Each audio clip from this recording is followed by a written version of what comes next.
أعوذ بالله من الشيطان الرجيم. بسم الله الرحمن الرحيم. الحمد لله رب العالمين. الصلاة والسلام على رسوله وعلى آله وأصحابه أجمعين. الله تعالى hamd sanolar hamda payg'ambarimiz sallallohu alayhi vasallamga salovatu salomlar bo'lsin. Assalomu alaykum va rahmatullohi va barakatuh. Aziz birodarlar, Qur'onni o'qib o'rganishlikdagi navbatdagi darsimizni boshlaymiz inshaalloh. Bugungi darsimiz fa harfi bo'lib, fa harfi ustungi tepa tishlarni pastki labni o'rtasiga olib kelganda fa harfi chiqadi. Fa harfi o'zbek tilidagi fa tovushi singari debdi. Bismillahirrohmanirrohim. Fa, fi, fu.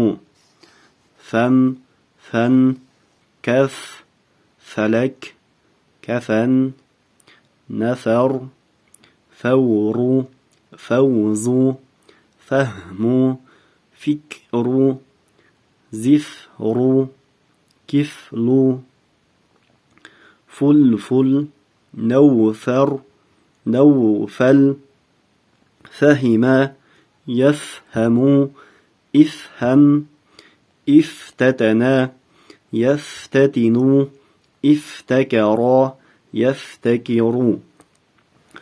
F harfi qalqala harflariga kirmaydi.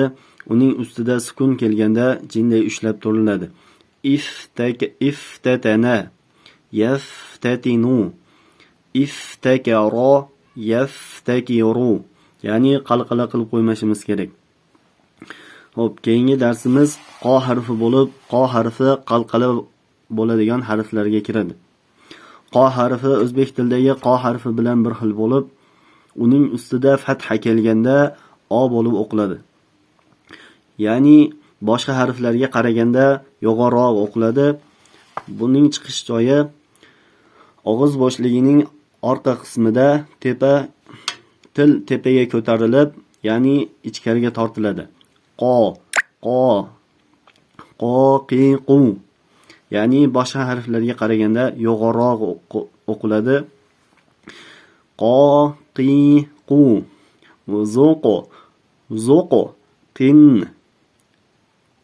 qul, qum, qif, qih, qalbu, qablu. Mana bu joyda B harfi ham qalqala bo'ladigan harflar qatoriga kiradi hamda qalqala bo'lib o'qiladi. Qablu, fawqu, qalam, qamar, laqab, qum, iqtaraba, yaqtaribu, inqalaba, yanqalibu. Bugungi darslarimiz shular inshaalloh. Sizlar bilan nuruna ala nur Qur'onni o'qib o'rganishlikdagi navbatdagi darsimizni tamomlaymiz. Kanalimizda yangi bo'lsangiz obuna bo'lib qo'yishni unutmang. Inshaalloh bundan da foydali videolarni chiqarishga harakat qilamiz.